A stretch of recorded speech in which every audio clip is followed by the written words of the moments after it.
పూర్తయినా కూడా ఇంకా సమస్యలు పెండింగ్ లో ఉండి కొన్ని ఆర్థికపరమైన సమస్యలు కూడా పెండింగ్ లో ఉండటం దురదృష్టకరం.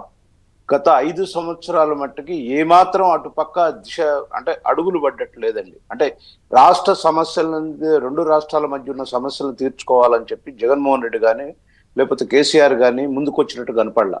ఫస్ట్ రోజు ఏదో ఈయనకి కేసీఆర్కి అవసరం ఉండి జగన్మోహన్ రెడ్డి పిలుచుకొని, జగన్మోహన్ రెడ్డి కూడా ఏదో ఆయన అవసరాల కోసం ఆయనకేదో ఎలక్షన్లో సాయం చేశాడని చెప్పి అప్పలంగా ఇక్కడ ఉన్నటువంటి సెక్రటరియట్, నేను ఎందుకంటే ఒక తెలంగాణ ప్రాంత వాసిగా కూడా గతంలో జగన్మోహన్ రెడ్డి చేసిన దాన్ని హర్షించట్లేదండి. ఎందుకంటే గతంలో చంద్రబాబు నాయుడు గారు 14లో ముఖ్యమంత్రిగా ఉన్నప్పుడు విభజన అన్నప్పుడు ఏంటంటే సెక్రటరియట్ పంచుకునేటప్పుడు సెక్రటరియట్తో పాటు విభజన 9-10 పంచాలా, రెండు ఇంకోటి ఇక్కడ ఉన్నటువంటి మన గెస్ట్ హౌస్లు అవన్నీ కూడా పంచాలి అని చెప్పి ఒక నిర్దిష్టంగా చూసుకున్నారు. అది కొంతవరకు టాక్స్ అయినాయి, ఆగిపోయింది.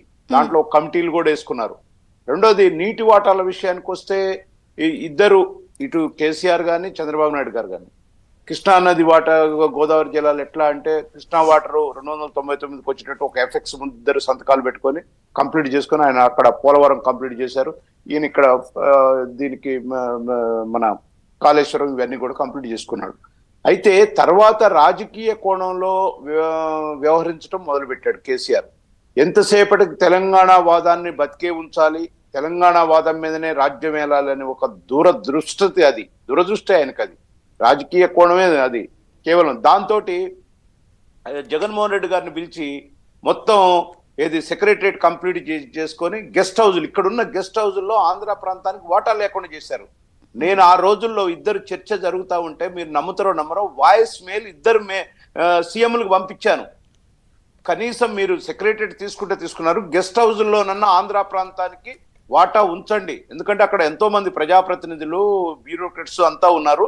అందులో కంబైన్డ్ రాజధాని, ఇది బైలేటరల్ రాజధాని ఉన్నప్పుడు వాళ్ళకి అవసరం ఉంటుంది, దీన్ని ఆలోచించండి అని వైసీపీ వాళ్ళు లీడర్లు కొంతమంది తెలిసిన వాళ్ళ ద్వారా కూడా ముఖ్యమంత్రికి దగ్గర ఉన్న వాళ్ళకి కూడా వాయిస్ మెయిల్ పంపించిన, మీ ముఖ్యమంత్రి గారికి ఒకసారి చెప్పండి ఇది మాట్లాడేటప్పుడు అని. కానీ ఏది పట్టించుకోవాలా, కేవలం అధికార దాహంతో, అధికారం ఉండాలా, అక్కడ నేను ఉండాలి, ఇక్కడ ఈయన ఉండాలి. చూసారు మీరు ఇందాక ఇంటర్వ్యూలో చెప్పారు.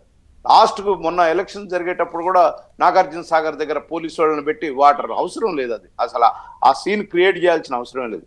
అయితే జరిగింది ఏదో జరిగిపోయింది. కానీ ముఖ్యమంత్రి గారు ఎప్పుడు కూడా చంద్రబాబు నాయుడు గారు ఒక లార్జర్ ఇంట్రెస్ట్ లోనే ఉన్నారు. గతంలో